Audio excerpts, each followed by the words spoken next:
Ang mga tinig ng nakaraan ay muling nagsasalita. Sa channel na ito, matutuklasan mo ang mga hiwaga ng lahi, pananampalataya at kasaysayan. Huwag palampasin, panoorin natin ang video ng mensahero ng silangan. Ngayon ang panahon ng pagmulat.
Isang pagbati mula sa Oferian Heritage Conservatory. Magpasalamat tayo una sa dapat pasalamatan. Oferians, alam nyo na kung sino ang tinutukoy natin dyan. At syempre pa sa ating mga supporters. Umiinit ang takbo ng Perdition series. Sumigaw si Pablo, "As touching the law, I am a Pharisee." Sumagot ang Messiah, "Woe to you, Pharisees, brood of vipers, serpents, ahas."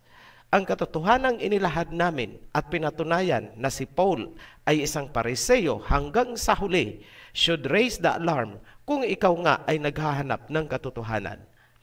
Bago tayo magpatuloy, welcome to the Heritage. Ipinapayo namin sa mga baguhan na panoorin nyo muna ang guide to new subscribers or new viewers para alam nyo ang tamang sunod-sunod ng mga series. Huwag pong patalon-talon para hindi kayo maguluhan. Ibinigay namin ang link sa description sa ibaba lamang nitong video. Ito ang part 3 ng Son of Perdition. Siguraduhin lamang na napanood ang part 1 and 2 para hindi maguluhan.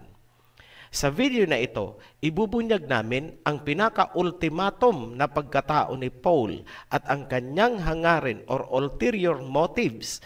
Ito ang magbibigay linaw bakit salungat sa mga katuruan ng Mesaya at mga apostoles ang kanyang mga itinuturo. Here we go. Pardon the occasional redundancy. Kailangan natin i-recap to establish the premise. Point number 1. Ayon mismo kay Paul, according to the law, siya ay Pariseo. Philippians chapter 3, verse 5.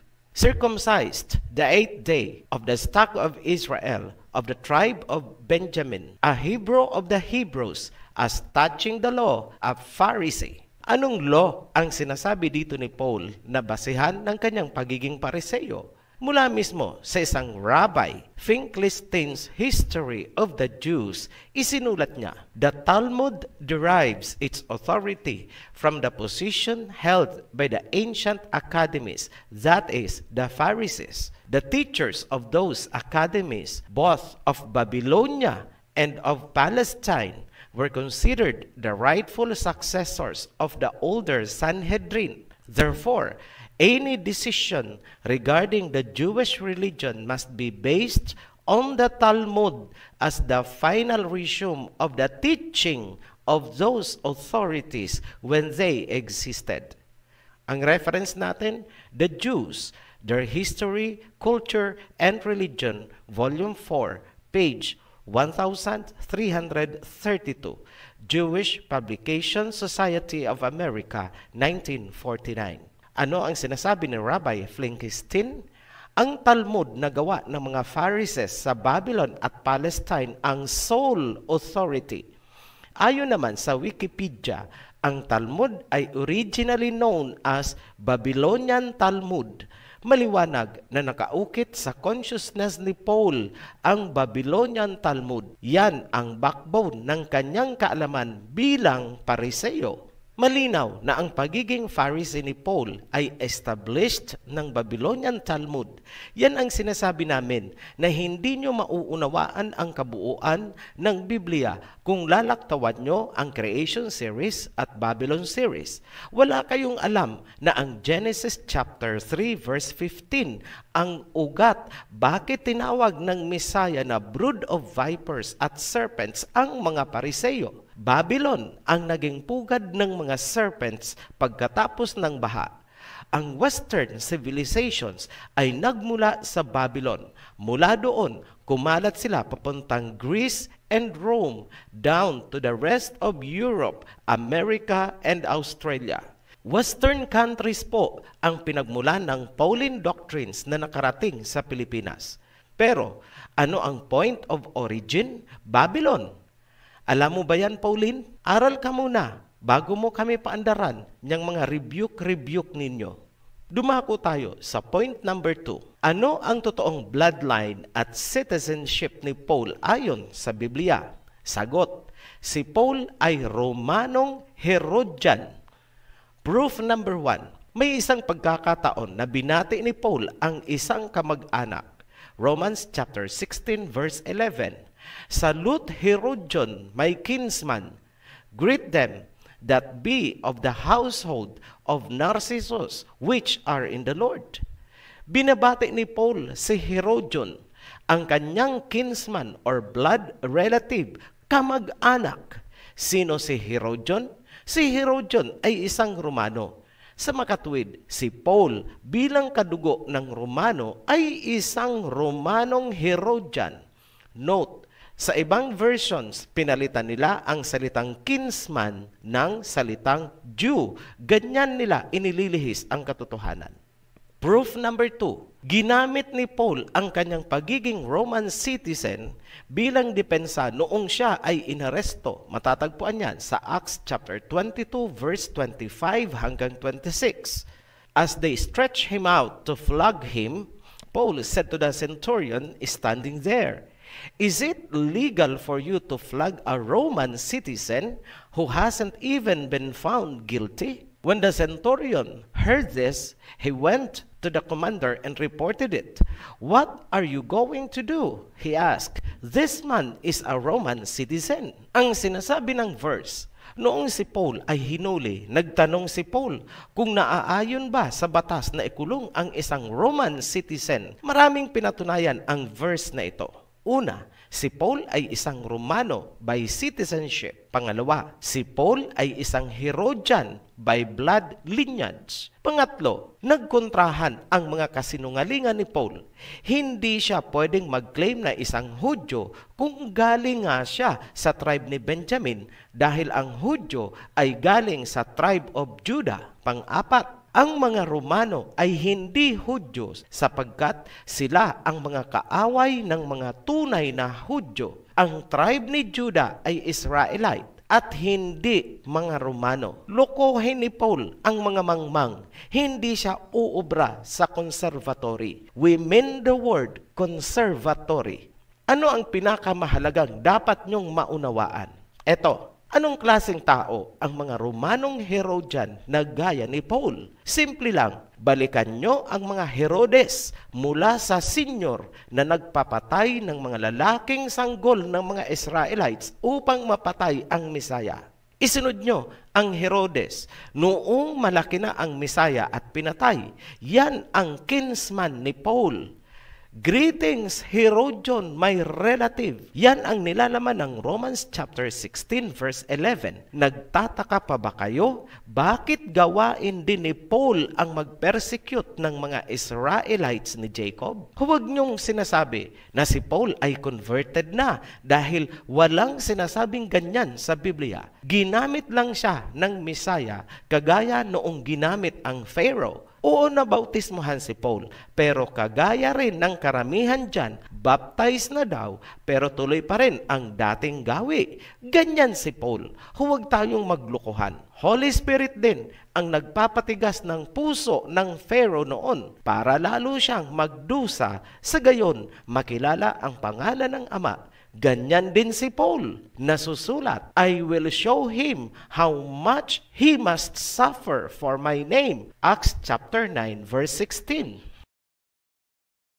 Point number 3, ang panibagong anti-Messiah strategy ay pinangunahan ni Paul. Pansinin niyo ang persecution of the apostles sa Acts chapter 5. Ang mga apostoles ay hinuli at iniharap sa Sanhedrin, ang high court, para i-prosecute ng high priest. So it appears na ang high priest ang prosecutor.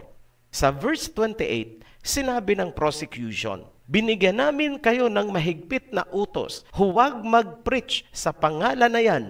Tinutukoy dito ang tunay na pangalan ng Messiah. Ngunit, pinuno nyo ng katuruan ang Jerusalem para kami ay maging guilty sa dugo ng taong yan. Ano ang dapat pansinin? Sinimula ng ibaon ng mga Pariseyo ang pangalan ng Messiah. Tandaan nyo, mga Babylonian Masoretes na kasamahan ng mga Pariseyo ang nagbaon ng pangalan din ng Ama. Panoorin nyo ang The Seal series para maunawaan yan. Sa verse 29, sumagot si Peter, kailangan naming sundin ang Elohim kaysa sa mga tao. Ang Elohim ng aming mga ninuno ang muling bumuhay sa Messiah na inyong ipinapatay. Sa verse 33, sobrang nagalit ang Sanhedrin sa sinabing niya ni Peter at gusto nilang ipapatay ang mga apostoles. Ngunit nag-object ang isang respetado at maimpluwensyang Pariseyo. Yan si Gamaliel, ang mentor ni Paul. Sa verse 36 hanggang 37, ipinaliwanag ni Gamaliel na hindi epektibo ang ganyang pag-persecute dahil lalo lamang mag-aalsa ang mga tao gaya ng mga nakaraang pangyayari. Sa halip, iminungkahi ni Gamaliel sa verse 38 na palayain sina Peter at yun ang sinunod ng Sanhedrin. So lumalabas na pinalaya ni Gamaliel ang mga apostoles hindi upang iligtas, kundi para maiwasan ang posibleng pag-aalsa ng mga Israelites. Very wise strategy. Nagkaroon ng panandaliang kapayapaan ang mga apostoles. Status quo ang nangyari. Pero sa tingin nyo, hahayaan ba ng mga Pariseyo na magpatuloy ang mga apostoles? Magpapatalo ba ang mga Pariseyo? Hindi. Gagawa at gagawa ang mga yan ng bagong strategy. Lumalabas si Gamaliel na mentor ni Paul ang nagbago ng estratehiya. Huwag pagtakhan ang paglutang ng career ni Paul. The deep penetration agent na nagpapalit-palit ng maraming identity. Tanong, alam kaya ng Messiah itong mga ginagawa ng mga Pariseyo noon? Of course. And it turned out na sinabayan ito ng Messiah sa pamamagitan ni Paul, the son of perdition. Kinontrol ng Messiah ang alas ng mga Pariseyo. Papaano? Kung malalim talaga ang inyong kaalaman sa Biblia, dapat nyong malaman o mapansin na ang controlling power ng Ama at ng Messiah ay walang iba kundi ang Holy Spirit. Dito nangyari ang Damascus incident na nabulag si Paul, ngunit pinagaling ni Ananias. Sumailalim ang galaw at pag-iisip ni Paul ayon sa kagustuhan ng Messiah. Halimbawa, pwedeng dalhin si Paul ng Holy Spirit sa isang public speaking at habang nagsasalita ay biglang iiwanan upang magkamali-mali at batuhin ng kanyang mga audience. Kung gusto naman ng Messiah na makapagmilagro si Paul upang matesting ang mga true believers, Holy Spirit din ang gagalaw. Laging tandaan, ginamit lang si Paul, hindi siya ginawang banal na apostol gaya ni na Pedro. Huwag ding kalimutan, sinabi ng Messiah na pagdudusahin niya si Paul, I will show him how much he must suffer for my name. Point number 4. Bakit bumabangga ang mga katuruan ni Paul sa turo ng Messiah at ng mga apostoles? Kung papansinin nyo, hindi nakasama ni Paul ang Messiah at ang mga apostoles. Pagkatapos ng sinasabing pagtawag sa kanya sa Damascus, nagsimula agad siyang mag-preach. Hindi ba kayo nagtataka kung saan galing ang kanyang mga kaalaman? Huwag niyong sasabihin na Holy Spirit dahil ang turo ni Paul ay salungat sa turo ng Mesaya. Ano ang gusto niyong palabasin? Si Paul na Pariseo ang puspos ng Holy Spirit at ang Mesaya ay hindi, kaya nagsasalungatan silang dalawa? Bakit bumabangga ang salita ni Paul sa mga katuruan ng Mesaya at ng mga apostoles? Simple lang, ang mga salita ni Paul na salungat sa Mesaya ay lumabas sa panahong hindi siya controlled ng Holy Spirit at ang pinaghuhugutan niya ay sariling kaalaman mula sa Babylonian Talmud bilang Pariseo. Maliwanag ba yan, Paulinians? Ginamit po ang inyong puon. Yes, tama. Pero hindi ginawang banal na apostol. Mabibigo ang sinuman. Kahit ang pinakamagaling na theologian at mga pastor na i-reconcile ang mga kasulatan ni Paul sa salita ng Mesaya at mga apostoles, sapagkat ang Talmud ng mga Pariseo ay kalaban ng Torah ng Mesaya. Patunayan natin na kinakalaban ni Paul ang Mesaya at ang mga apostoles. Mark chapter 1 verse 1 hanggang 13. Focus lang po natin ang salient points. Sa verse 1, ang mga Pariseo ay nakapaikot sa Mesaya at napansin nilang hindi naghugas ng kamay ang mga apostol bago kumain. Sinita nila ang Mesaya, bakit kumakain na hindi muna naghugas ng kamay ang mga apostol? Sinagot naman sila ng Mesaya. Sa verse 8 and 9, ganito ang sinabi, meron kayong pinong-pinong pamamaraan upang sipain ang mga kautusan para isingit ang sarili nyong tradisyon. Huwag magbingi-bingihan. Verse 10, because Moses said, honor your father and your mother. Ano ang salita ng Mesaya? Sinabi ni Moses. Ano pala ang ipinaglalaban ng Mesaya? Common sense, law of Moses. Yan ang Torah. Yan ang sinisipa ni Paul at nakikisipa din kayo. Ano ang ginawa ni Paul? Demolish ang Torah. Itinaas ni Paul ang sarili para pawalan ng saysay ang mga kautusan ng Ama. Walang kasabit-sabit. Si Paul ang tinutukoy na son of perdition. Basahin natin ang kalapastanganan ni Paul, Romans chapter 7 verse 1 hanggang 7. But now by dying to what once bound us, we have been released from the law so that we serve in the new way of the Spirit and not in the old way of the written code. Sinabi ni Paul na pinalaya na tayo sa kautusan at mamuhay sa bagong daan at iwanan ang mga makalumang kasulatan. Ito ang sinapawan ni Paul. Matthew chapter 5 verse 17 hanggang 20. Do not think that I have come to abolish the law or the prophets.